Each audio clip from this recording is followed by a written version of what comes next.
Good evening, good evening. How you guys doing out there? This Mike back, season 2 from Pain to Purpose podcast, and we had a great season 1, and it ended with me interviewing my guy Scott Sammons, the detective that solved the case of my wife that got murdered, and now tonight, starting off season 2 with none other but my brother from way big, man. Terrell Paul, man. And What's I'm, up? I'm I'm excited to have him on tonight. What's up, Rel? How you doing, man? I'm doing well, man. Mike, thanks for having me, man. I've been watching your platform and it's been growing, man. And it's time. I know we talked before, but it's time that we do this thing. Yeah, indeed, man. I told you I was like, man, we just gonna wait till the Most High puts it in the place for us to be able to go on and get this kind of work done, man. I've been peeping Absolutely. you too, man, and I'm proud of the growth you showing and the things you got going on out there, man. And we're gonna have some good memories. Sometimes we shared together, especially on the sports fields and things of that nature, man. So let's get started, man. Take me back to your earliest memories of growing up in Trenton, New Jersey as a youngster. Like, take me back to some of your earliest memories, man. Man, so I have a lot to say about this place, man. Trenton, New Jersey. I'm from Wilbur section, in case people don't know. I'm from 35 Chambers Street, right there on the corner of Chambers and Walnut. My childhood, man, was pretty much just like any other kid, man, trying to figure it out. I grew up in, like I said, in Wilbur section, and I was very adamant about playing sports, and so I would find myself over on Faircrest Park when my grandmother didn't want me over there, but I was over there because I wanted to be with the fellas, man. And shout out to everybody Uh-huh. on 425, and Uh-huh. Uh-huh. because I wanted to play ball and I just wanted to be there. But I was somewhat a kid who grew up in the church. Mm. My grandparents, although there was a lot going on around me, my grandparents instilled the fact of just going to church. Mm. And we'll get into later on about what we've learned, but just the mere fact of just getting in the building is Mm-hmm. Mm-hmm. sometimes is enough just to prick you a little bit. But my childhood was rough, man. Um, there was often times where I found myself in places where I shouldn't have been. Um, Mm. uh, I mentioned that my grandparents raised me. There was a reason why. At the time, my mother and my father wasn't in the place to physically take care of me. I Mm. was angry at the time because I was a kid, didn't understand what it is, but drugs is a drug, and Mm. people who are on drugs, that's what it is. It's not them that per se do you wrong. It's the drug that they're taking that makes them do the things that they do. But I had to get older Mm-hmm. myself and go through some things myself in order to Mm. understand what it Deep, is that bro. they were going through as young parents, because I became a young parent myself at a very young Mm. age. And so the things that people always say learned behavior, but I call it familiar behavior, because Facts. it's Facts. what I was familiar. It was familiar to me to see. Well, my dad wasn't there, my mom wasn't there, so it's easy for me to fall into that same wheelhouse. Kind of, I got kids out here, and I'm not around them. I'm not being there Mm. because of familiar behavior, and so it took a lot for me to grow up, and Mm-hmm. I will say this to some: continue to grow, because when you finally grow up, a lot of people will say finally, but you know what? It's only in God's time that you would get to where you need to go. Indeed, indeed, indeed. Let's take a pinpoint some times though. Let's talk about elementary school, man. What school did you go to? Like, what was it like there? Who were some of the people in there with you? Take me back to your elementary school days, man. So, man, I floated around. I went to Cal Mm. Robbins, where one of my best friends was Tyshawn Matlock, Mm. Jason Reeves, those Wow. Uh-huh. Gary Stills, Mm-hmm. um, um, um, Munn, all of those guys. Those are but I also went to because I was shipped around a lot. I ended up going to grant school. Wow. That wasn't a good experience for me because I lived in Wilbur section. So Mm-hmm. quite naturally, going over the bridge every single day to go to school, it was really a tough moment to get back over to cross those two bridges, and I understand. you know what Yeah. I'm talking about. So a lot of that what made me strong too, because a lot of people don't understand that we are fighters by nature, Mm-hmm. Mm-hmm. only because that's just what we had to do. And so I felt that me going to grant school was kind of a punishment from the schools. Why would they send me there? My Mm-hmm. jurisdiction is over here. So I had to deal with that. I ended up staying back in the sixth grade. I mean, yes, in the sixth grade there. Wow. And so I finally got back on my end of things, and then I went to junior two, man.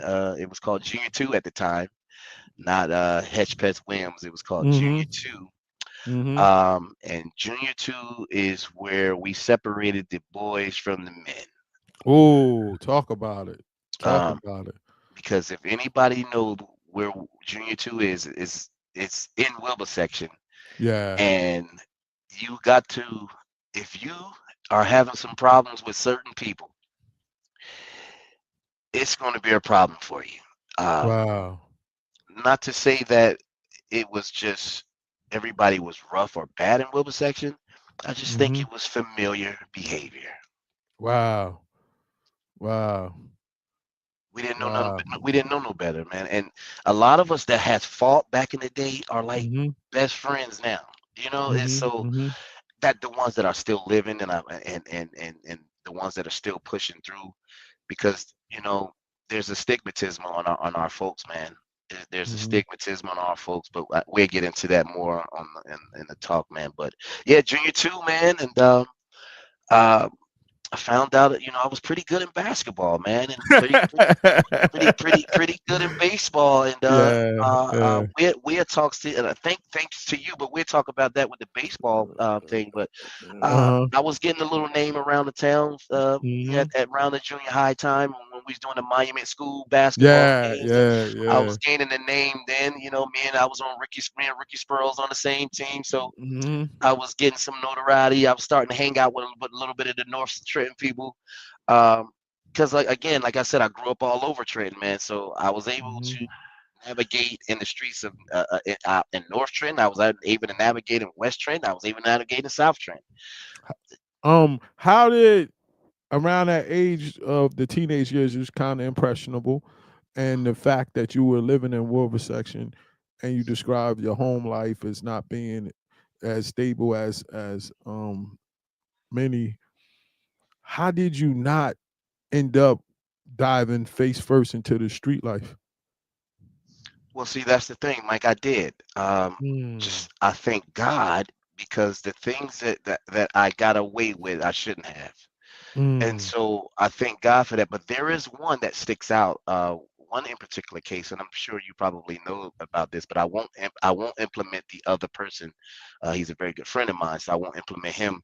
But my senior year, um, I was charged with statutory rape, mm, and I went away for quite some time. Um, and that is what hurt my whole chances of going to schools, because I don't know if you know, I ended up going to Tabor Academy thanks to Coach mhm, First from Princeton Day School and Aki mhm, Brown. mhm, Thanks to Aki Brown, they both Aki is a good friend of mine, and we grew up together. We both was kind of hotheads, and he was playing for Princeton Day, and Princeton Day was going to try to get me over, but they didn't have enough room for the class. So Coach First ended up calling some people he knew out in Marion, Massachusetts, and mm, I ended up going to Tabor Academy. And mm, so I think so God has always had His hands shifting me and maneuvering me, even when I didn't know that was God. So yeah, I went to Tabor Academy. I got the statutory rape. I end up going to jail for a little bit. Um, mm, this is around the time that they were putting out Megan's Law. mhm, Uh, as a matter of fact, Megan's Law came out 6 months after I took a plea deal because I had I don't know if everybody know this lawyer. They called him Make a Deal Eddie Belmont. Mm. Up in he's a what you call it, a public defender, and up Mm-hmm. and all he did was make deals, and they gave me 2 years probation, right? Uh, Basically, the young lady went into she was I was 18 I had just turned 18, Mm-hmm. and she was 15, but she was at Weed and Seed, and remember when Weed and Seed Yeah. after a certain time the older people came in. Yeah. So it was the 6:30 crew that when we came in, it was our time to play. Yeah. It was Yeah. so we're leaving 7:30. These people are in there, and you know we've been kids, man. We've been young and fresh, and that's what I end up going to jail, man. Hurt all my chances that I had built up to Mm. go to any school as far as baseball was concerned. Mm. I had a lot of scholarships that were just you know how it goes, Mike. You're very heavy in the Mm-hmm. sports Mm-hmm. game. Mm-hmm. People don't feel like they want to touch you, especially Yeah. my transcript was kind of, Yeah. everything. If I can say to anybody, say to these young kids, whatever you do in school, it follows you. Mm. It follows you up until now. It follows you even in the workplace. You think it doesn't, but it follows you because people want to see your character, see who you are, Mm-hmm. who Mm-hmm. you've been all these years. And Mm-hmm. so, yeah, so I went through that, Mike, and I had no idea. Like, I remember cause I'm a year ahead of you, so I remember when we was playing for like Mitchell Davis and Trenton High baseball and stuff like that. Like, I knew that like you had to have some stuff going on at home because like you would come at times you will play, but then you'll miss like 3 games. Then yep, you'll come back and be playing. Then you'll miss like 2 games. Then you get what I'm saying? Like so it was like it must be something going on with them. And now looking back at it, being in the field that I'm in now, it makes sense about like the anger outbursts you'll have sometimes in practices, or like when Mike or Paul and one of them piss you off or something, and then you'll just wig out. You was yep, super cool any other time, but once you wig out, it's you over. wig out. Yeah, yeah, yeah. So now looking back at like as adults now that like now it all makes sense. You know what I'm Mike, saying? Like, to be go ahead. honest with you, Mike, y'all saved my life. Being on that baseball field saved me Mm, from hurting a lot of people. I was hurt, man. I Y'all could didn't tell. see I it. could Y'all tell. y'all I didn't could see tell. you. I think you did. I think that's why you gravitated towards me. You kind of took me under the wing, and I wanted to tell you Yeah. now why I can tell you to your face. Thank you, No thank you. problem, brother. All praises to the Most High, man. We need to be able to tell each other that. Thank you, Yeah, man. 100%, 100%, 100%. I was going through hell, bro. I thank God for Reese Johnson and God rest her dead, and Peanut Mhm, and mhm, over there at 854 Greenwood. That I wasn't allowed to stay there, but they would sneak me in, and so I can mm. have a place to stay. Thank God for Frank Brown and Sean Brown and Corn Brown that they allowed me to stay at their place out in South Trenton. Excuse You me. good, bro? You good? Take your time, man. um, that they allowed me to stay with them. Um, I want to thank there's a lot of people I want to thank. I want to thank Earl Sanders. Um, Mm.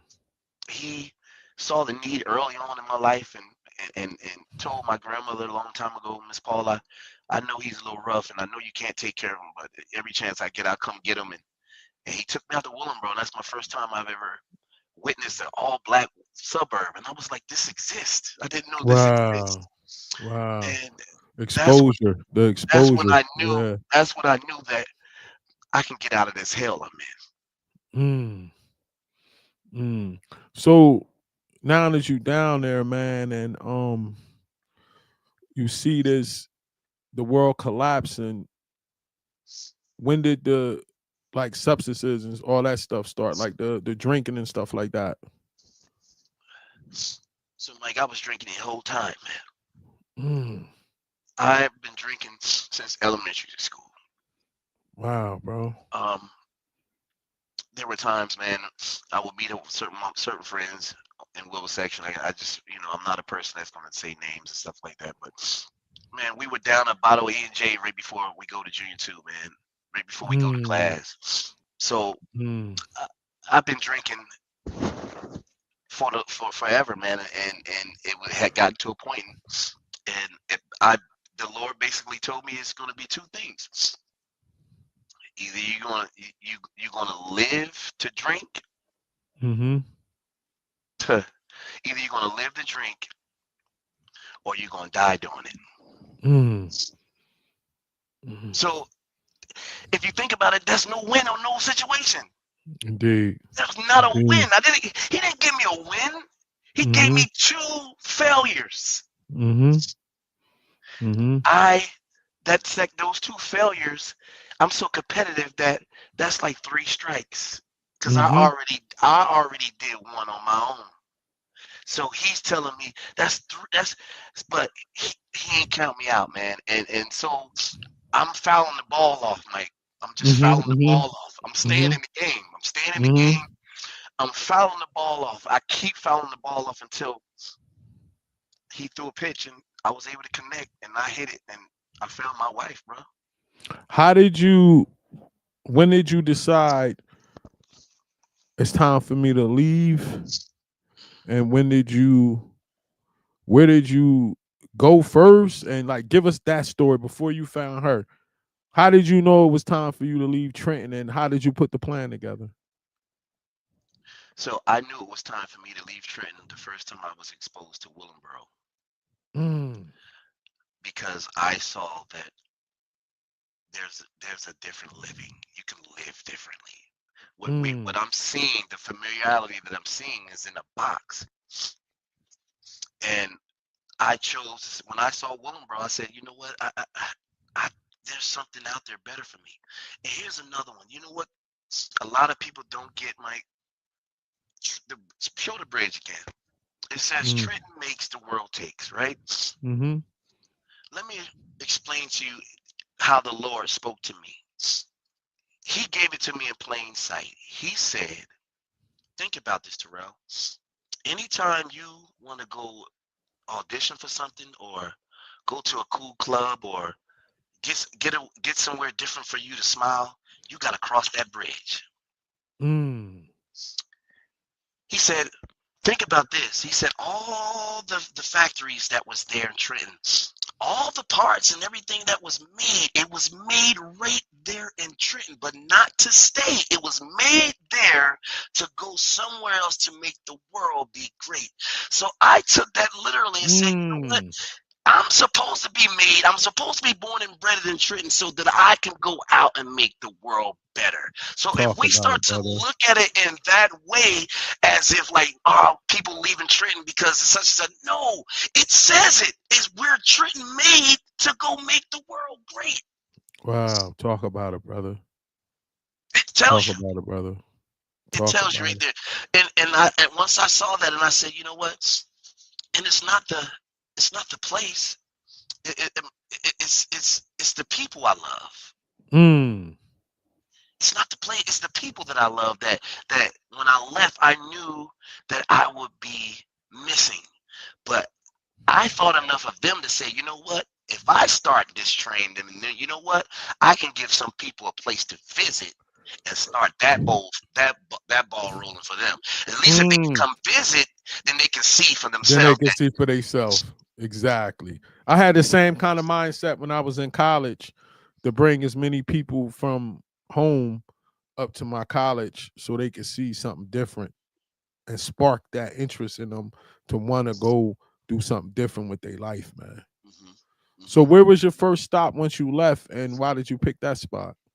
So my first stop was Atlanta, Georgia. Mm, And my first stop was Atlanta, Georgia, and it was with my first wife. mm, I was married prior to my wife now, and mm, to I know this sounds crazy, but if it had not been for my first marriage, I wouldn't be where I am now. mm, And a lot of people say, "Well, how could you say that?" Well, it's the reality of it. It's the reality of it. I did 5 years of marriage with my first wife. It we both knew that we shouldn't have jumped into something that we both wasn't ready for. Uh, Facts. we did that on our own, so God didn't cover that. He didn't cover that. He wasn't involved in Mm. that. We did that all our own. He said, "Y'all, you want to be grown? Y'all want to be grown? Whatever happens, is gonna happen on your own." So, I'm thankful. I'm thankful that we were able to do the 5 years.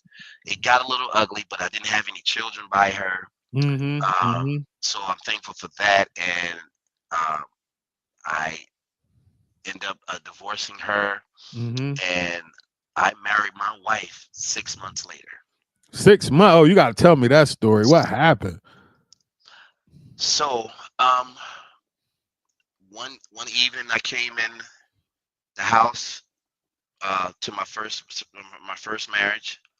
I came in the house and it's about 3:30 in the morning. I'm drunk and of course she's downstairs waiting on me and I come in and then things got out of hand and it just really got to the point where I was just like, you know what, Lord, I need you to direct my path. I'm tired of living the way I'm living. Mm-hmm. And just as bold as I said it, he said, well, okay, prove to me, then you're going to go to church. I said, Mm. when? He said, you're going to get up and go to find the church at 7 o'clock, 8 o'clock in the morning. I'm talking to him like he's standing next to me. I said, I'm drunk. He said, I don't care. Mm. So I'm living in Fayetteville, Georgia, and I'm driving. I jump in a car and I'm driving. If anybody know what Fayetteville, Georgia is, those are country miles. And I don't know where I'm going. I'm just driving. And I'm driving, and maybe after about 3 or 4 miles, 5 miles, you know, there's a bunch of trees in Georgia, and then the tree line stopped. That let me know that there was something built over there. And I looked, and there was a church. It was a country church sitting over there, and there was a billboard, and it had the pastor and first lady on the billboard. Which is ironic because where I used to live at in which was in Jonesboro, Georgia, I had saw that same billboard right next to where I used to live in the apartment complex I used to live, but I didn't understand what it was. Come Mm-hmm. to figure out that that was the school of the church. But that's the church God led me to. When I pulled up, it was hot, summer day, the doors was wide open, and I could when I'm coming in walking straight into the church, I could see the the pulpit and the stage, and my wife was up there. My wife to be was up there singing in the praise team. And I walked in the church and looked dead at her. She looked dead at me. And Wow. we locked eyes from that moment. I want to say I joined the church maybe about a month later. I joined the praise team, and she ended up being the secretary of the praise team. And I we ended up having conversations, and the rest is history. Mm. So I literally Wow. met my wife in church, and she's a pastor's kid. She's a great woman. Her father and mother lives in Colorado Springs, Colorado, which is a place we end up moving to uh, after Mm-hmm. uh, after we left Georgia. Mm-hmm. But great family that I've married into. I have awesome support from them. I love them. It's like God gave me everything that I had missed. Mm. Mm. So that day when you saw her on the stage, you knew she was the one, or it took some time to get to that point. I knew she was the one because, for one, why would we stay locked in from a distance and don't know each other? She's supposed to be praising the Lord. Her mind was on she wasn't even knowing the Lord, man. She was she was looking at me. So and she's supposed to be praising the Lord. And we joked about it later on. I said, but um, for us to lock in, and it was such a real moment, Uh-huh. and I didn't want to turn away, and it was one of those things where I wanted to know more about her. But this the crazy thing, though, Mike. Mm-hmm. Mm-hmm. As I got to learn her, I counted myself out. Wow. Why? I I thought I thought I was not in her league because of what Mm. I was used to dealing with and the women that I've come in Mm. contact with. So you used to I self sabotage a lot. I didn't. I was. I wouldn't self. Yes. So I would drink for sure, in that Mm-hmm. matter. But Mm-hmm. she, I wouldn't do things to push her away. I always thought that I was doing enough.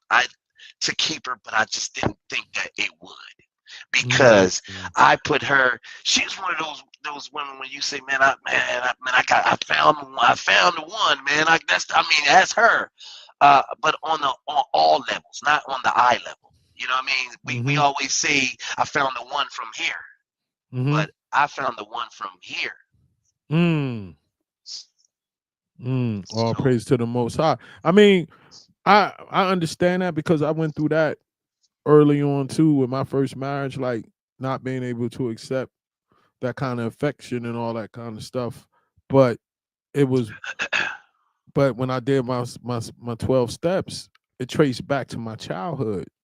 mm, You get what I'm saying? The fact that your mother and your father wasn't there, man, you ain't have a shot at being able to understand that and being able to have enough self-esteem to accept that from the rip. You get what I'm saying? I do. And it's a blessing that you found somebody that had the patience. And I don't think a lot of people even think about, bro. I have my family is so small that I don't have anybody in as a Paul. The only Paul that Mm, is there is my uncle James Paul and my mother, uh, and mm, and my son Terrell Paul. That's we mm, didn't have a I didn't have a big so I didn't have uncles to call or you know how I used to look at everybody, man, all these families. I've mhm, never been to a family reunion. I mean, not mine. I didn't have one. mhm, I don't know mhm, what that is. mhm. You know, Wow, so that's deep. I don't know what that is. I don't. The only family I know how to be is the one I created. That's hey, sometimes that's a blessing, but how did you just brought up the issue that you had and how did you get through it? Because that's what other men need to learn. That fact that you thinking that you wasn't on her level, how did you get through it?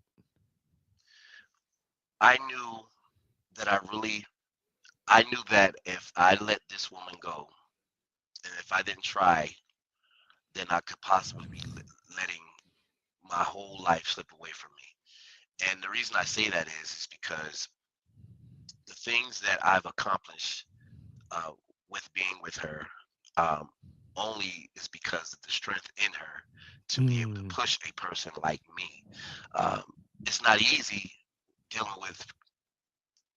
dealing with us, Mike. I mean, let's just be real about it. It's not easy mhm, dealing with us. It's not easy dealing with a battered person, a hurt mhm, person, a pain person who's in pain. Let alone come from a city who's in pain, and everywhere you mm. look, is in pain. So you can't lean on Talk him about it, because brother. You bringing it out. you You can't bringing it lean on out, him brother. because he's in pain. And so all y'all got is just pain and frustration. So it felt good to be able to find somebody that can listen to me and not judge me and accept the things that I am. Mm, Allow me to unpack the baggage that I already have. mhm. When you do that, you don't pack more bags. Dropping it, brother. Dropping some jewels right here. Dropping some jewels. So, when did you guys end up in Las Vegas? So we went to Colorado Springs Mm-hmm. after Georgia. We wanted to get back to her parents live out there, and it was a um, much needed for us for our marriage to get up under a seasoned couple, which is her parents, Mm, who's in the ministry and understand what marriage is and how to cope with marriage. That's mm. important. You need a bar, somebody who sets the bar. All Not to, facts. not to say that you have to go off of them or you follow them, but there needs to be somebody in life that you can look up to and say, you know what, that's the standard, Talk about and it. I want to be the standard. So Yeah. the relationship that I have with her, I call him, he's my father. Uh, it's awesome. It's second to none, man. We call each other like we can't wait to see each other. The holidays is That's coming. dope, I can't man. That's wait to see dope. him, and They've embraced me. They've embraced everything in me, and they know all about the pains that I've been through. We sat down and we've talked about this. This is important because people need to. If you're gonna bring yourself, if you're gonna dump yourself on somebody or some people, you need to let them Mm-hmm. know what it is that you're dumping on them, Mm. so that they can either say, "I'm willing to deal with that," or "That's a little bit for me." I got a question for you. Hmm. Um, because the spirit I get from you is like a lot of transparency. For sure. When and where was the time when you decided to unload, and how did you face this trauma and be able to tell it to somebody? Because the way you talking right now, Hmm. I'm only speaking from experience. You went through some stuff where you had to make a decision that I'm gonna share all of this and get it all out. You get what I'm saying? Because Absolutely. you're too transparent for you not to have done that. So I know that you did that. So when was the time and place when you made that decision to say, I'm ready to unload all this stuff because I want to be happy and free? So I mean, this is when I knew God had His hand on me, and this is when I made the transition. And this is a shocker to this is nobody don't know this, and I'm giving it to you, only people that's very close to me. One year I prayed. I said, you know what, God, I would like to, man, one time I would love to spend Christmas with my father. Mm. Why can't I spend Christmas with my father? Please, Mm-hmm. like, bring that. Well, you have to be careful what you ask for Mm. because that's during the time that I caught that rape charge, Mm. a statutory rape charge. And this is when um, it wasn't the workhouse. This is when the county was on Broad Street. Mm-hmm. Um, and I was in the bullpen, and all I kept knowing is that a couple of sergeants, CO sergeants kept coming at me asking me, "Is your name Terrell Paul?" And I would tell them, "Yeah," and I didn't understand why. So when it was time for me to go to population, it was time for me to go up. They put me on 6 South, and I was in the cell 146 South, 144, and I Mm. was in the cell with Big Skills from everybody know left-handed Big Skills Yeah. what not was it Prospect Village, Mm-hmm. um, and my dad. Mm. He was a runner, and he heard that I was in the bullpen, and I believe Sergeant James was the sergeant at the time, and he got my dad got him to move me not only up to the tier he was on, but in the same cell. Wow. And I did Christmas with my dad. Wow. December 26th, I heard the thing said Terrell Paul bagging baggage. My gates open. They said you're going home. I said how? They says you're being released. To this day, I don't know how I got released. Wow. I knew that was a mind blowing experience for me because I asked for what I asked for. He gave it to me, but he also he let me know that I need to be specific in what I'm asking, and Mm. he also let me know that I have power in my words. Mm. Mm. So did you get this when you discussed all this trauma with somebody? Was it a therapist? Was it your wife? Was it like somebody, counselor or something? Like who did you talk to all of this stuff about? Because I could tell you have gotten it out already. Like who was you comfortable enough to discuss all this trauma with? My wife and my father-in-law, Wow. both of them guided me and steered me, never judged me. Um, even when Mike, there was the time when I was drinking and Mhm. I was trying to stop, and they said one of the worst things you could do is try to stop cold turkey, Mhm. Cause and yeah, I you was could die. You could they can die. die from Yeah. it, and I was just doing it. I was trying, and I'm shaking in the bed at night, bro, Mhm. and Mhm. just crazy. And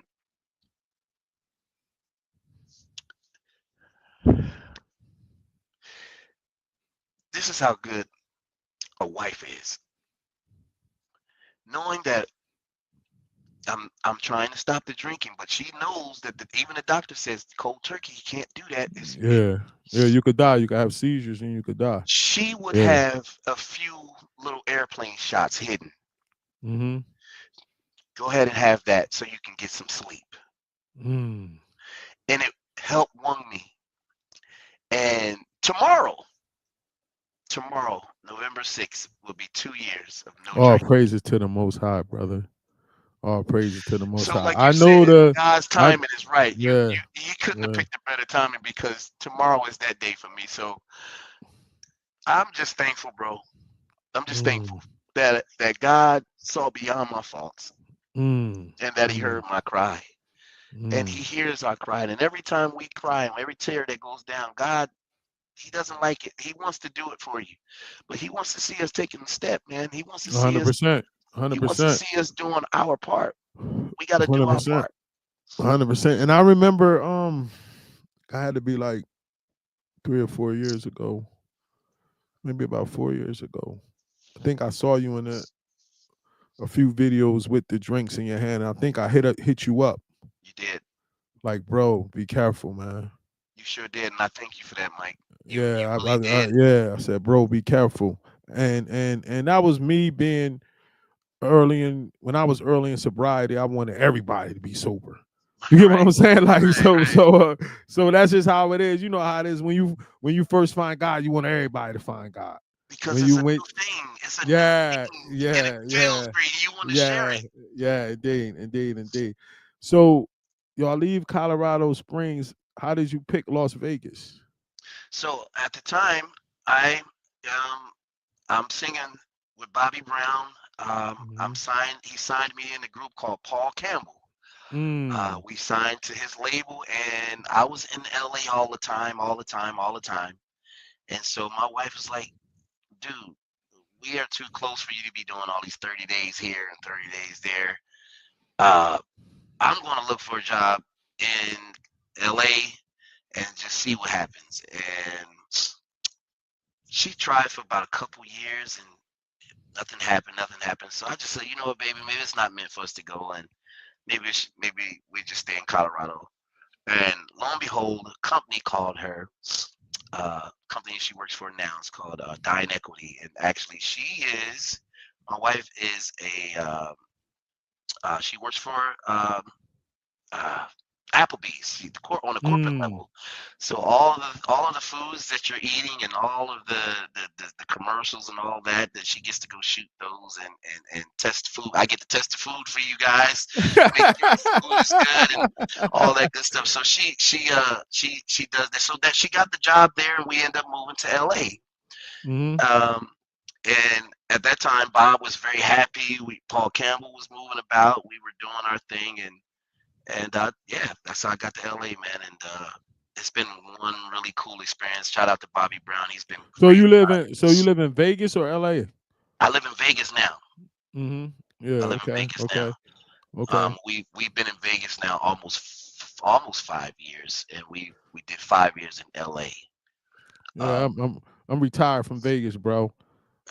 I went to Vegas like yo, I was in Vegas about seven straight suburbs. I'm retired. I ain't with the way I'm living now, I'm definitely never like going out there again probably like no, I I hear you. just can't like cuz I can't just put myself in that kind of The situation. atmosphere for sure. Yeah, indeed. You know what I'm saying? So I had a cousin that was telling me like it's way more stuff to do in Las Vegas. Why would you be thinking like you can't go out there? You know what I mean? And I Right. told him just 100. I said, why would I go fly all them hours to go to Sin City to try to figure out how not to sin? Not to say, You know, oh, that's so good. you get what I'm saying? Yeah, Like, cause that's what I'll be out there doing, trying to to move not to around sin. it and all that kind of stuff. You know what I'm saying? And speaking of your relationship with him, man, how did the relationship with Bobby Brown, like how did that jump off and all that kind of stuff, man? How did all that happen, man? Cool story, man. All Um, right. I was living in Atlanta. Um, Mm-hmm. I was working at Home Depot, and a friend of mine who was working at Home Depot, his name is Julian, told me that there was going to be some audition for, because he heard me. I was, when I'm working, I'm humming and singing, and he's like, "Man, you got Mm-hmm. a really cool voice, man." And I was like, "Yeah." He was like, "Man, my wife does such and such, such and such, and they holding auditions for a group called Heads of State.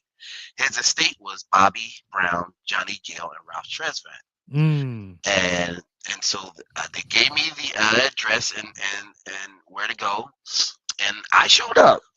Excuse me, I've got a little cold. I Mm-hmm. showed up, and Ryan Toby, my boy Ryan Toby, that I end up, being best friends with throughout the years. He was there, and a guy named Tim Campbell, who Tim Campbell became in the group with me, Paul Campbell, later on down Mm-hmm. the line. Mm-hmm. And Ralph and Johnny were in there, and they told when I walked in, and they told me, "Well, what are you here for?" I said, "I came here to audition." They was like, "Well, we already got the background singers. I don't know who told you to come." I said, "Well, Bobby told me to come." He was like, "Well, he's not even here. Um, we don't need any more background singers, whatever." All right, so I'm like, "All right, cool." I'm feeling like, well, at least I showed up. You know what I'm saying? Mm-hmm. I didn't. Sometimes people tell you something and you just don't show up. You never know what the What? possibilities could Yeah. be. Yeah. What could have So, happened? so, Yeah. so I was proud of myself that I showed up. And as I'm walking out the door, Mike, as I'm walking out to go out in the parking lot, I literally turn and my shoulder hits Bobby Brown's shoulder. Wow. He looks me square up and down like this, like, "Who you?" And I said, "I'm Terrell Paul." And I said, "Well, obviously I know who you are." And that kind of made him laugh a little bit. And he said, "Well, what are you here for?" I said, "Well, I came to audition, but it looks like you guys already got background singers." He said, "Well, who told you that?" I said, "Well, Johnny and Ralph said, he said, "Well, how many background singers are back there?" I said, "There's two background singers." He said, "Two background singers?" He said, "Johnny, Ralph, two background singers." He said, "Well, what the hell is my background singer at?" I Mm. said, "I don't know, but that's what they told me." He said, "Well, look, give me your number." And I'm going like, "All right, Bobby Brown taking my number. Come on now." He said, "Give me a number. You take mine, and I'm gonna go on and talk to these guys, and I'm gonna call you." Dude, I got up the street. I think I'm leaving almost like by Turner Field on 75 in Atlanta. Mm-hmm. And I get a call, and it's Bobby. He said, "Dude, I don't know you. I don't know what it is about you, but be here tomorrow at 10 o'clock and don't let me down." And hung the phone up. Mm. Mike, I was there at 8. I was there at 8, and early, and Ralph and Johnny saw me again. It's like, "Yo, man, what you here for?" I said, "Well, Bobby called me and told me." They was like, "Well, you wait outside and wait for him." This is the treatment I was getting, but Wow. we all friends now though. Yeah. This is the treatment I was getting. Well, you wait outside for him. So I waited outside. Bobby came and was like, "Man, come on in."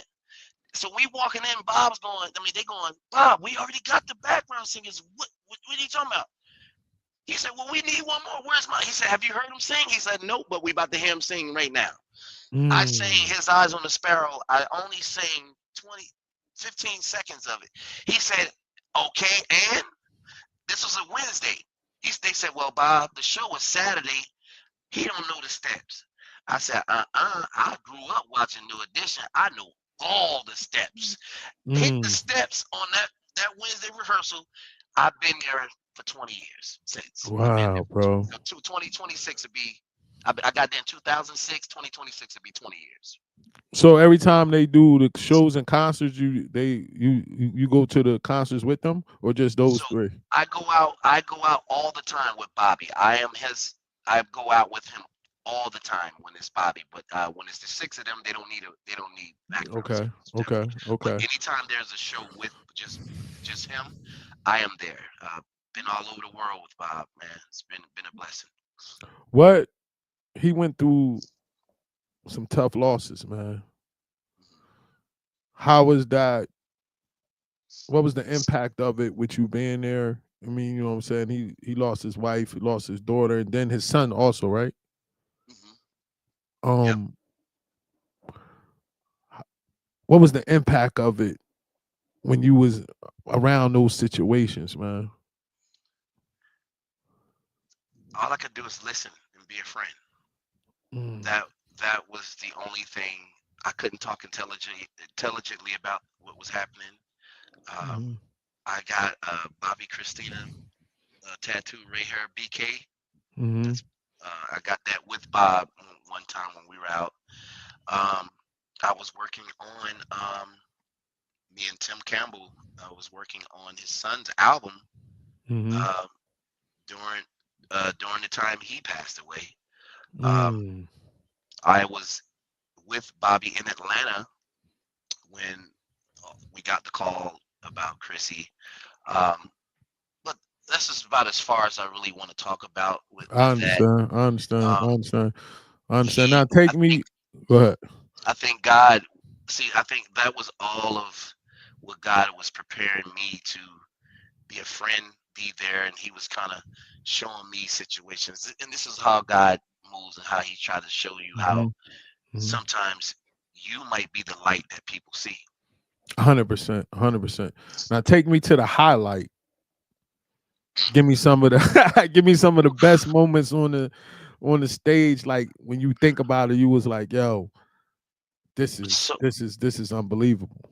so I got so many, man. The Today Show, that was Mm. insane out there, New York City, in the middle of Times Square, performing on stage. Mhm. It was wild. Not only the Today Show, the Tonight Show, that Mhm. was insane. Jay Leno was insane. Wendy Williams was insane. The View.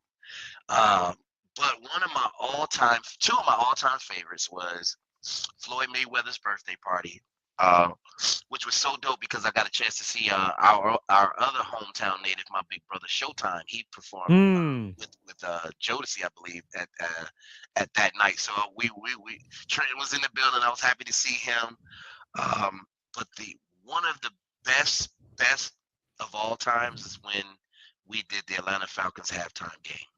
I remember I saw your videos and stuff for that. Was that take me to that experience? What did it feel like being on a stage at the halftime in that stadium? It was surreal, bro. I had lived my whole life to be able to feel that feeling, and it's like it's like being on the mound, bases loaded, full count, two Mhm. outs, and you got the ball, and you got what you gonna do, baby? What you gonna do? Are you gonna throw the curveball? Are you gonna throw the heat down there? Oh, I'll probably go with the deuce. It depends. Absolutely. The deuce is coming with the deuce because you got to do. Boy, we'll get into that though. So it was like that, man. It was like, and then Uh-huh. to look around and just in a circumference and see all these people chanting Bobby's name and just knowing that you are a part of that legacy. See, that's the cool Mm. thing is that when it's all said and done and people go back and look at this, I have a legacy along with them. All praises to the Most High, brother. Now, take me to Impact Church, man. I seen you getting up there. You start doing your thing with the Impact Church, and how did you get involved with it, and what is your role? Because sometimes I see you sing, and sometimes you bring in a word. Like, what is your role with the whole Impact Church thing, and how did you get involved? So we got involved. My wife and I, it was actually by on accident. Okay, One of my friends actually from Trenton, New Jersey, went to church with us. His name is Burles. I don't know if y'all you know Burles Anderson. I have to They, see him they probably. call him Yeah, Shake. Shake. yeah, Um, I gotta. Okay, if I saw yeah, a picture of him, I probably recognize him. he lives here in Vegas. Actually, he's been here, a lot longer than we have. And Hmm. once I found out he was here, we connected. And so he was having his baby being christened Mm. at Impact Church and asked that would we come. Well, we had just moved here out of the pandemic. We hadn't been going to a church. We've been kind of going to church online Mhm, and all mhm, of that. That whole thing was going on, and I just felt with the need of like, it's cool to worship online, but I just need to be in with the people. I need the real worship. I need to feel what that is. And so they invited us to be there, and then the crazy thing is that they called us up. I thought we were being called up to take pictures, and then the pastor asked him, why are these two up here? He said, Burley said, well, I want them to be the godparents. So that was a shocker. Mm. So, it's all God, though. I'm just looking at it. It's all God. And so I end up liking the church because it reminded me of church, if you will. Mm-hmm. It didn't remind Mm-hmm. me of the nuances of what's going on nowadays. Um, so I'm still an old school church person. And Mm. so it reminded me of that, and we needed a church. We needed to get covered, and we needed to get grounded. And we went on and made the decision to join. And he the pastor found out that what I did it, I sang and this, that, and the third. Well, and so he asked me to come on to be the minister of music. Mm. Okay. Okay. But to be honest with you, Mike, I started my ministry. I started minister school at California Worship Center under Warren Campbell and Erica Campbell uh, Okay. in California. So that's where I started, and it actually just finished at Impact. And so after directing the choir and putting the choir together, or the praise team from scratch, um, he went on and ordained me as the assistant pastor. And then Mm. the Lord said, you know what, you have a word, you have a testimony, people need to hear it. And there's some people that are just only assigned to you, that can only hear from you. And that's why Mm-hmm. I tell people all the time, you don't have to be in the pulpit to be assigned to people to give God the word and give people the word. You don't have No, to. we walk past our ministries every day. Absolutely, we 100%. that is our job. Whatever he got you through, those the people you're supposed to help. 100%. Absolutely. So, 100%. and he told me, he said, Terrell, you're going to preach from experience, Always. and you're not going to go nowhere than that. He said, you're going to preach the word. Don't add to it, and don't take from Take it. away. Yeah. And whoever don't like it, he said, let me deal with them, because I needed to be preached in season and out of season. Mm. Mm. And so Mm. my wife and I, we took on the responsibilities, and I will say this, don't run to being a pastor. Don't run to being people. If that's what your goal is, thinking that what it is, this is a situation where I have no choice but to serve God. I got Mm. no choice because of the covenant that I have with him, and the things that he's done in my life, and the promises that I made with him. That's between me and God. So don't let what 100%. you see what other people do affect them. Well, I want to go do that. No, because this calling is a calling, meaning as I can call you at 3 o'clock in the morning if need be. It can call you 24/7. The work of God is 24/7. If there's somebody that needs to hear from you, you need to be there for them. So that uh, it was just Impact. Becoming the assistant pastor there showed me how to love folk, how to Mm. love on people, more so than what I thought I did, because you start to understand people's situations, and I don't take those situations lightly, because people start to tell you some of their most vulnerable things, and you have to be trusted with that, man. 100%. And you're responsible for to guiding those sheep. Oh yeah, and if you You don't, get what then I'm saying? Yeah. you can bring some damnation on yourself for sure. 100%. 100%. 100%. So great job with the church. Now I told you I had a surprise for you. And here's my surprise. I want to know about this. Tell me about Rel the chef, bro. Because I'll be seeing I'll be seeing you. I say, yo, this dude think he could cook or something. Yo, he always got acting like he cooking food on here, man. Tell me, how did So you get involved with it's the whole it's cooking thing, bro? it's funny you said that, because Peanut nut hit me like, nigga, wait, you ain't never cooked none of this food where you live. Where this come from? I said, Talk man, to me. you gotta move. You gotta move out of that. Get out of the box sometimes. Just when I moved to Georgia, man, I moved to Georgia, and being Mm, around the Southerners, and being around some that good country loving and people, and I got a taste for it, and I'm very observant. Like I'm mm, a pitcher, I'm a point guard, and I'm a quarterback. I'm very mm, observant. So mm. I like food, and I like the taste of it. And more importantly, I like to Uh-huh. see people happy when they Yeah, eat that's dope. when they eat the food. That's dope. That's dope. Tell me go-to dish that you like? This is when I got that company coming through that I really want to show them that Rel could cook. What's that go-to dish The that go-to you dish, that you put together? it's three of them. It's either my world-class spaghetti. I All right, do a meat. describe your world-class spaghetti because I don't know how to cook, but I know Okay, how to make spaghetti though. You get what I'm so saying? so I don't know. I I use know so how to make I know breakfast you and I know you how to probably make don't. I spaghetti. know you That's don't it. use pork or whatever, but for mine, No, yeah, go ahead. I use ground beef and ground pork Okay, okay. together. I do um some type of Italian sausage with it, or some Italian patty sausage, maybe a round sausage, or whatever Mm-hmm. the case may be. Um, I do two sauces, man. You have to use the Parmesan, any type of sauce that has the Parmesan Romano cheese in there, and then just your regular traditional spaghetti sauce. But Uh-huh. you have to add the tomato paste and all that stuff to thicken it up to get it all right. And it's just basically to taste how you want it, how you want the seasoning. I like the onion, bell pepper. I might throw a little mushrooms in there, something like that.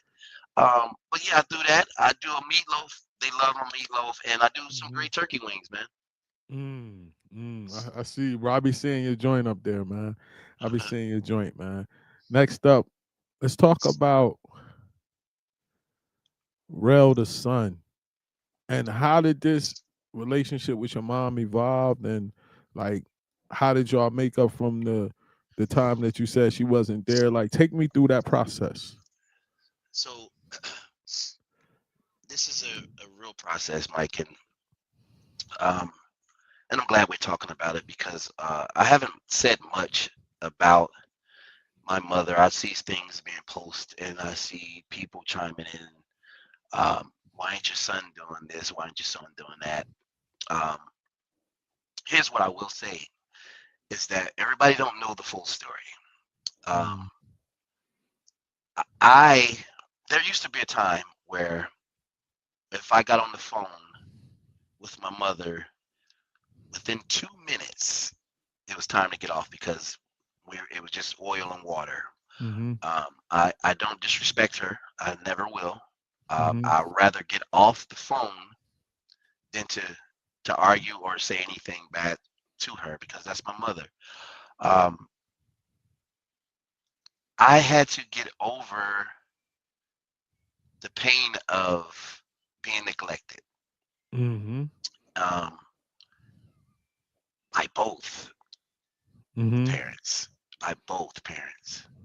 Um, most of us got one around. You mm-hmm, know, I was neglected by both, but I understand why. Right? mm-hmm, It took me a while to get to that level of understanding why. But the frustration lies is when I know all of what happened in my childhood and my mom doesn't because of the drug. But mm, I dare not bring that back in her face. mm, So I tried to deal with it how as best as I can with not hurting her. Because if I brought up the things that has yeah, happened to me yeah, during the stint, it would destroy her. yeah, yeah, yeah. It would destroy her, and I don't want to destroy her. I love her. I was just there not too long ago. I surprised her twice. She didn't know I Mm-hmm, was coming. I know she's feeling alone at times, mm-hmm, and if she's listening, and she probably will. Mom, I love you. I'm doing what we can uh, to get you out here. But I also know that mm-hmm. her health with this weather, the heat so hot, she can't take this. She can't take it. Oh, out Uh, there, yeah, it's definitely hot we out get there. up to we get up to 120 degrees in the summertime. So with her asthma and the way she is, she wouldn't be able to. So I'm dealing with those things and just not being there in Trenton and where she is, Mm-hmm, and I'm mm-hmm, being all the way over here, and uh, she feels left out because I'm living my life with my family and my wife and my children, and she's not here to partake mm, in that. We've there's times where we've sent for her. She's come to visit us everywhere we lived, except for she hasn't been to Vegas yet, but she's been to every place that we live. If we lived in Georgia, she's been there. If we lived in Colorado, she's been there. Mm. If we lived in LA, she's been there. So we're anticipating she'll be here. Um, uh, it's rough, Mike, when you have still unanswered questions. Yeah. And I don't care how I'm 49 years old. I'll be 50 June 8th. I don't care how old I get. I, Sometimes I still want to see my dad. You know, Mm. sometimes I just want to be able to say, "What's up, man? You got any advice for me?" Um, Facts. any? I don't have that. My Is he mom's. still living? He is. He is. Okay. I just recently, um, for the 15th time, got back in touch with him, and it's been every time you get back in touch with him, he does something to hurt you all over again, and Yeah. you're back at square one again. So I'm tired of being hurt, if Mm. that makes sense. Um, my How has that relationship have that caused you to struggle a little bit with the commandment of honoring your mother and father?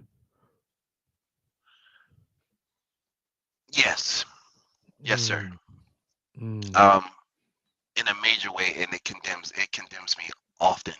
Um, Mm. because I know what the word is, and so if I'm not condemned, then I don't believe the word. Mm. Uh, so yes, I have to die daily and get on my knees daily and Mhm. ask Him to forgive me, because maybe I'm not doing enough. Maybe Mm. I'm doing what I'm safe. I'm being safe. Maybe. Mm. I'm a give you a little testimony with what happened with me. It was about 2000. Um, when did the verdict come down? 2019. So earlier in that year, um, I'm gonna say no. It was in 2018 when it happened. So I'm in the basement drunk, and I'm talking to my grandmom on the phone. And at this time, I hated my father, bro, Yeah. because I felt like if he was in my life and he would have taught me how to be a husband, I could have been a better husband to my first wife, and none of that stuff would have happened. You know what I'm saying? Now this Right. is all my mind telling me I'm drinking, I'm drunk, I'm feeling sorry for myself, the self pity, everything kicking. So I'm talking to my grandma, man, and I told my grandma like, why? I think she asked me about why did I curse my dad out, and I repeated it to her, not the curse at her, but what I had said to him. And she reminded me that you know what the scriptures say about honoring your father, for your days could be long. Longer. You get what I'm That's true. saying? Hmm. Now, now this is her son, right? So then I tell her, Grandma, if you don't if you don't like if you want to keep talking about him, then man, you ain't gonna be really. I ain't gonna really want to talk like that, because I'm at the place now where this thing and then got with my this trial is coming. I'm scared. I'm Yep. just at the point of like I don't care about nothing. So she said, one day you and your father gonna be tight, and I was like, Grandma, you sound crazy. Like that can't happen. And she was like, that's what you don't understand, grandson. You don't control that. God controls it. You don't know how Christ works. Mm. Now, fast forward, right? I got to testify at the trial, and it's the scariest time of my life. I don't know what they're going to ask me. I know I had a checker pass in terms of partying and with women and this and that, adultery, all that stuff. I had did it all. And I know these lawyers got to make me look bad. You know what I'm saying? So I'm petrified. I don't want to mess up and the people that killed her have a chance to get off. You get what I'm saying about by pointing the finger at me. So all my friends knew, everybody knew that I had to take this stand and testify. And when I looked in that crowd, bro, only two people was there, my ex-wife and my father. And I had to get on the stand and say some stuff that hurt him, and he had a chance to see me in that state, and then that started our bond. Then I had to go to rehab, Mhm. and I wanted to go to his house, and he told me, no, you got to go to rehab because God wants you to go there. He's gonna make you into another person. And Yep. when I was in rehab in Florida, he talked to me on the phone every day while I was in rehab. You get what I'm Wow. saying? But Wow. the real turning point I'm about to share with you, those were turning points. But the real turning point was when I did my steps and I did a moral inventory of my life, Mhm. and I saw who I was. Right. I had to do a sex inventory, an inventory about fear, an inventory about who I hated, and an inventory about everybody I harmed. And then when Wow. I saw who I was in black and white, I couldn't lie about who I was no more. You get what I'm saying? Absolutely. So when it came time, when I got to step 8 and 9, and I had to put a list of the people that I harmed and I had to forgive, it was easier for me to forgive him for what he did because I saw me. And what he did to Wow. me did not compare to the stuff I did to other people. Jeez, man. You get what I'm saying? So once I was able, now I had to call this man that wasn't in my life for all these years and apologize to him for when he tried to come into my life. I gave him a hard time. That was super humbling. But seeing myself made it easier for me to forgive him. So what I'm telling you is fast, bro. Pray. Okay. You don't know how the Most High might work this out with you and your father. But you gotta be able to identify yourself, who you are, and that would make it easier for you to forgive him. I appreciate that, man. That's a You way get to what I'm look saying? at it. I do, man. I really receive that, man. And Like I said, what I'm gonna because I do need, is, I need to figure it out, man. I need to figure it yeah. out. And what I'm gonna do is, when we get off, I got your email. By tomorrow, I'm gonna email you the sheets that I use to do the fourth step, Okay. and you could do that yourself, and you'll be able to really. But this only works, bro, if you totally honest I understand. I about understand. everything. I understand. And then soon as you see yourself, it makes it easier for you to forgive other people because what they did to you ain't gonna compare to what you probably did to other people. Wow, man. You get what I'm Wow. saying? I do, man. This is good, man. Yeah, yeah, you get what I'm saying? Like that's gonna help you. And you gotta be able to have acceptance because it's our expectations that make us feel hurt by those people. Your father's just being who he is. That's right. But our expectations of what a father is supposed to be hurts us. Absolutely. You get I what I'm get that. saying? I do. I do. Yeah, and I do. go ahead. And if you finally get that conversation with him, the one you want to have, man, ask him about his past. Guarantee you, he was super hurt. And the reason I know that what you're saying is really a real thing for me. I know that that's the hindrance in with me and my some of my children I had previously Yeah. um in the relationship. So I know that if I get that right, Now you doing that every, work, brother. everything is start falling into place, and it starts with getting that right. You got to correct the where the root of it, because that's the root. I Indeed, brother. understand that. Indeed, brother. Now we're gonna move on to a happier joint right now. Rel the family, man. Oh man, look at that! You Tell got me, a tell me, pad. tell me about. Yeah, I had to do some digging because you sent me some pictures, but then I go double back and do my own digging. Tell So me how it is to be that family man, brother. it is the most it's a beautiful thing. And the Mm-hmm. reason I say it's a beautiful thing is because I get to look at these little kids, these young people that are just like she and I, Mm-hmm. and we get to see the personalities, and we get to shape and mold those personalities. That's Uh, dope, man. I get to uh, shower them with all the things that I didn't get. Mm. I'm so vocal at London's cheering and at Jackson's basketball because I never in the all the years that you and I played basketball, baseball, whatever, I never had one person in the stands that called my name. Wow, bro. Never.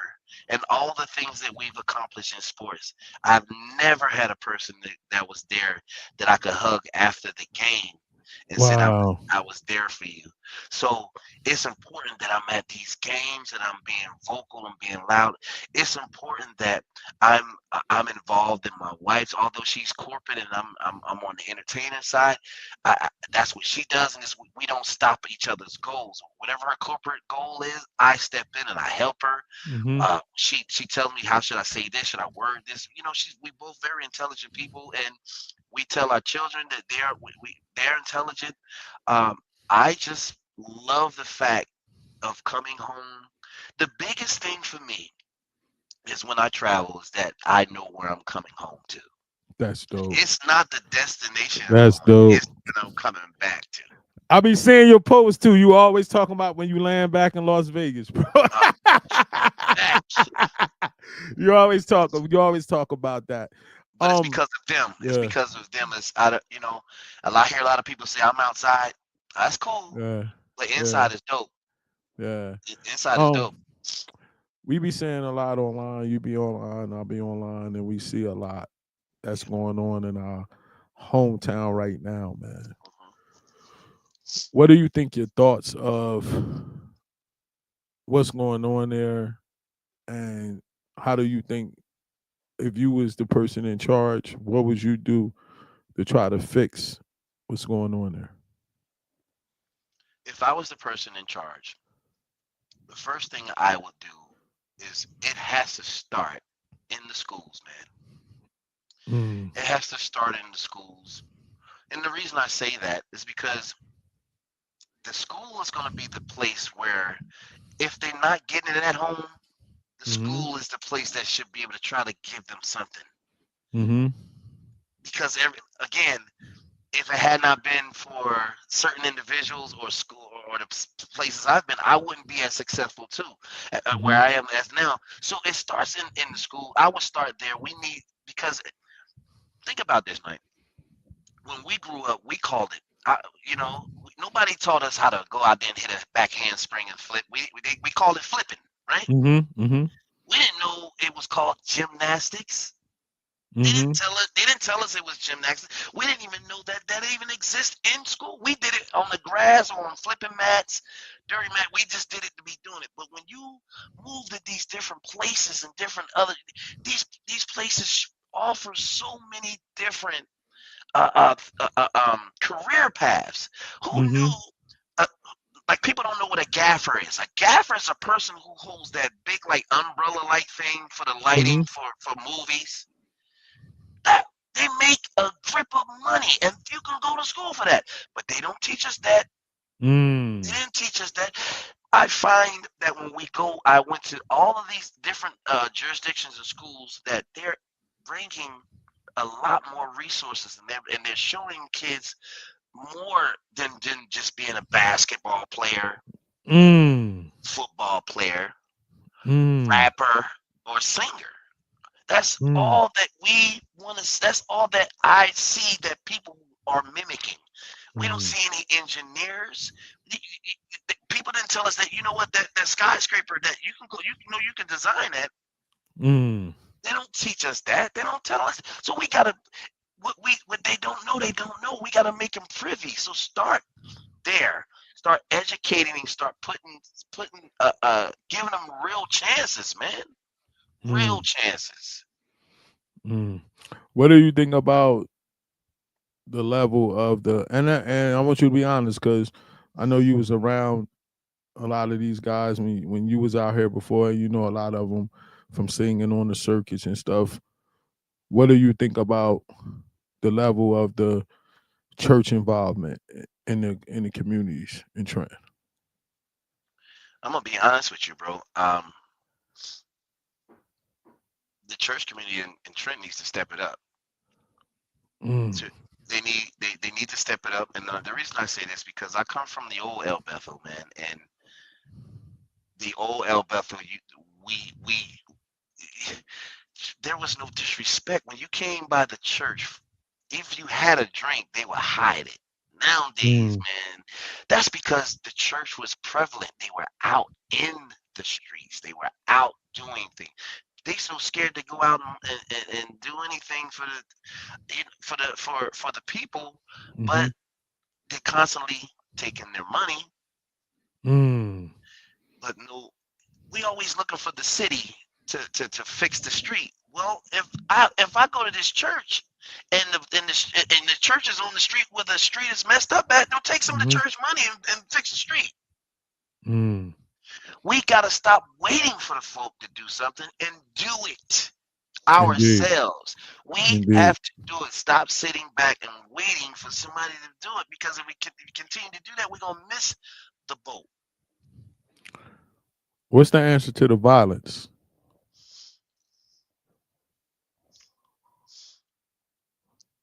The answer to the violence is our black men have to Mm. be black men, Mm. not boys. Mm. You gotta stop being scared and they ain't your friends and go out there and because you're only trying to help them, not you're not trying to hurt them. They don't know they ain't the kids don't have they don't have no fear of nothing. And they don't have a fear of nothing because we washed our hands. And I know people can say, "What's up, Terrell? You left Trenton, you left, and rightfully so, I did. Mm-hmm. But if I was there, it would be the same thing. I would be saying the same thing. So our black men, because think about it, Paul Sumner's was was very positive when we were coming up. You know what I mean? Mm-hmm. We had all those guys that was there. We don't see that no more, man. We don't see it anymore. Yeah. It's a different animal, man. It's a whole different animal. Are we gonna have a little fun now, man? Okay. How did it feel playing in this second best little league in Trenton, man? Oh, good lord! I knew that was coming. I knew that was coming. Bro, you know, And we've like. had this discussion, and I will say this. I Okay, will say okay, this. okay. I will be honest. You guys did have more of the more quality ball players.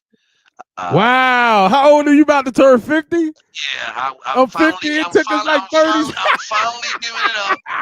I'm conceding. I'm Yeah. conceding. Because if I have to go back and look at it, man, you guys were dope, bro.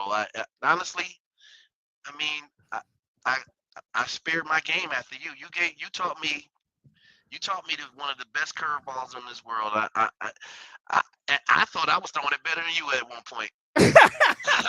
You had your joint breaking. It was amazing on how I'm right-handed, but I could teach a curveball to a left-hander. You know what I mean? It But was crazy. yeah, yeah, man. That was the fun times, man. Yo, Rel, man. So um if you had a chance to sit down and have a conversation with somebody that was in the toughest moments of their life at this time, what would you say to that person? I would say give it time. Mm. And the reason I say that is because we're quick to turn away from our blessings when it's right staring right in our face. Mm-hmm. Sometimes the blessing is going to come 15, 20 years later. Mm-hmm. But 15, 20 years later, it's right on time. Just Mm. like just like this interview, you had no idea that tomorrow would be 2 years I of know at all. It was that. sobriety.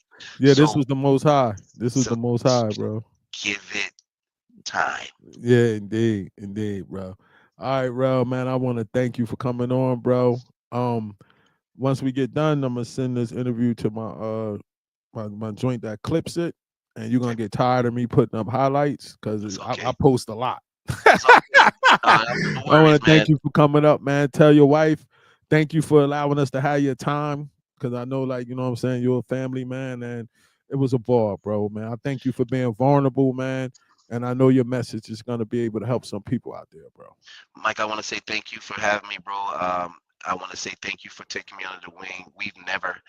We've been friends, God, Lord, we ain't gonna tell how long, but we've been friends Yeah, how long? We've never had a bad moment, and I'm a thankful hundred for that. percent, a hundred I'm thankful. percent, I'm a thankful for hundred that percent, because you know a what I'm hundred saying. And percent, so, if you don't mind, can I pray out for us, a man? hundred percent, brother. Go ahead, brother. Dear Heavenly Father, I just want to thank you right now, God. Thank you that we were able to come together, Lord God, from pain to purpose, Lord God. Lord God, we know that starting out it might have been rough, Lord God, but if we just be patient, if we just give it time, God, that you will be able to guide our steps, Lord God. We thank you for the platform, Lord God. We thank you for my brother, Lord God. We thank you that we both have our sobriety, Lord God, that we are able to Mm. tell a dying world that you, Yahshua, still sits up high and look down low, Lord God. And we thank you, Lord God. We give you all the honor and the praise, and we love you, and there's nothing you can do about it. Amen. Amen, brother. Thanks, brother, man. Take care, man. Yeah, brother. Indeed. All Peace. right, no doubt. Peace. Wow, man, that was a great show with Terrell Paul, man, and I can't wait to put these highlights up next week. I got another guest coming on, man, so stay tuned from Pain to Purpose next Wednesday. Enjoy the rest of your night. Shalom.